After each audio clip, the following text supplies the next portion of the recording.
नमस्कार साथियों, आप लोगों का study for civil services YouTube channel पे स्वागत है। तो सबसे पहले आज हम देखेंगे 67वीं प्रारंभिक परीक्षा बिहार पब्लिक सर्विस कमीशन का। ठीक है, इसका नोटिफिकेशन आ गया है।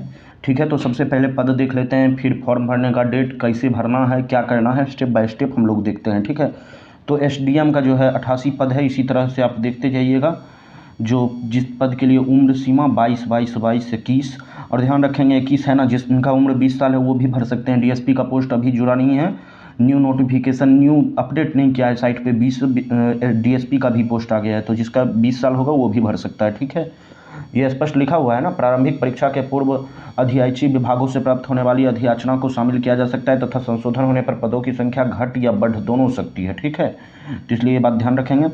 इस शैक्षणिक योग्यता क्या होनी चाहिए? स्नातक अथवा, देखिए ये सबसे इंपॉर्टेंट है, आप जिस वक्त फॉर्म भर रहे हैं स्नातक अथवा समतुल्य परीक्षा में उत्तीर्ण होना अनिवार्य है।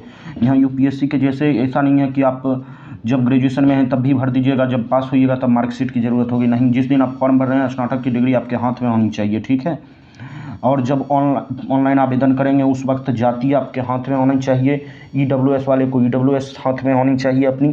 ठीक है, और आवासीय प्रमाण पत्र बिहार राज्य का होना चाहिए। ठीक है, और उसके बाद इसमें महिला को 35% क्षैतिज आरक्षण मिलेगा, और schedule caste, schedule tribe, EWS, BC और EBC सबको आरक्षण मिलेगा। सबका जो कॉरम है उस हिसाब से आरक्षण मिलेगा। ठीक है, उसके बाद आप लोग ये जो है EWS वो 2020-21 के आधार पर निर्गत EWS प्रमाण पत्र होना चाहिए। अभी 21-22 चल रहा है। ठीक है, पिछले साल का वैध माना जाएगा। ठीक है, ये बात ध्यान रखें, उससे पहले का नहीं होना चाहिए। देख रहे हैं, स्नातक प्रमाण पत्र मुख्य परीक्षा के आवेदन की अंतिम तिथि के पूर्व होना आवश्यक है। अच्छा, स्नातक प्रमाण पत्र ठीक है, अभी भर सकते हैं। ठीक है, न्यूनतम उम्र सीमा 20, 21, 22 साल है। ठीक है, तो DSP पोस्ट के लिए 20 साल था, वो जुड़ जाएगा। और जो उम्र है वो मैट्रिक का जो प्रमाण पत्र है, यानी आपका जो मैट्रिक का सर्टिफिकेट है उसके अनुसार माना जाएगा। ये बात आप लोग ध्यान रखेंगे। ठीक है, फिर हम आगे चलते हैं। तो ये सब नोटिफिकेशन आप लोग पढ़ लीजिएगा। शारीरिक क्षमता उसके लिए होना चाहिए जैसे DSP पोस्ट के लिए भरते हैं। सामान्य अभ्यर्थी, जनरल कैंडिडेट जो भी हैं अदर स्टेट या बिहार के, उनको 600 रुपया पे करना होगा। केवल बिहार के SC ST के लिए 150 रुपया, बिहार राज्य के स्थायी निवासी महिला उम्मीदवार के लिए 150 रुपया। ठीक है, और दिव्यांग के लिए 150 रुपया, अन्य सभी उम्मीदवारों के लिए 600 रुपया। ठीक है, ये बात ध्यान में रखेंगे आप। फिर हम आगे चलते हैं।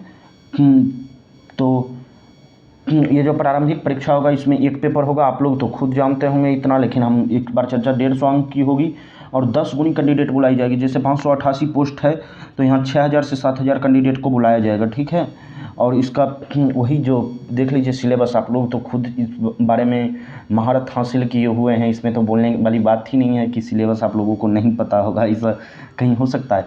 फिर मुख्य परीक्षा जो होगी उसमें सामान्य हिंदी का एक पेपर होगा। ठीक है, ये बात आप लोग ध्यान रखेंगे। सामान्य हिंदी का एक पेपर होगा और एक GS का 300 का 2 पेपर होगा और एक ऑप्शनल का पेपर होगा। ये सब ऑप्शनल का पेपर है, तो आप लोग देख सकते हैं जो ऑप्शनल लेना होगा। मुख्य परीक्षा के लिए अलग से आवेदन करना होगा जब आप PT पास कर जाइएगा। फिर जो इंटरव्यू है जिसे साक्षात्कार परीक्षण कहते हैं वो 120 अंकों का होगा। मुख्य परीक्षा के 900 अंक, साक्षात्कार के 120 अंक, 1020 अंकों के आधार पर मेधा सूची तैयार होगी।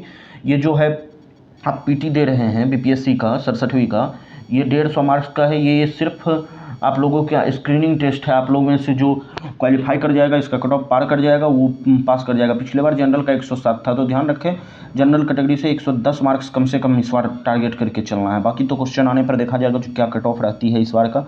ऑनलाइन आवेदन जो है वो 30 तारीख से शुरू हो गई है, 30 सितंबर से, और 5 नवंबर तक चलेगी। आप लोगों से विनम्र पूर्वक आग्रह है कि आप लोग लेटेस्ट 20 अक्टूबर तक फॉर्म भर लीजिए। उसके बाद अगर आप जाते हैं तो साइट क्रैश कर जाएगी, फिर आप लोग अगले वैकेंसी के लिए इंतज़ार कीजिएगा। ये बात आप लोग दिल पे लेके सुन लीजिए। ठीक है, उसके बाद आप देख सकते हैं जो इस बार एक ही फॉर्म भरेंगे, 2 फॉर्म नहीं भरेंगे, नहीं तो आपका आवेदन रद्द हो जाएगा। ठीक है, बाकी बात आप लोग बसभा के अंदर जाएंगे, वहाँ से भी भर लेंगे, और जिन्हें अपने आता है वो आप खुद भर लेंगे। ठीक है, उसमें कोई दिक्कत नहीं है। ठीक है, तो आज के वीडियो के लिए आज के लिए बस इतना ही। फिर न्यू अगर कोई पोस्ट इसके बारे में आता है या कोई भी न्यू सूचना आती है तो वो सूचना आप तक पहुंचाई जाएगी।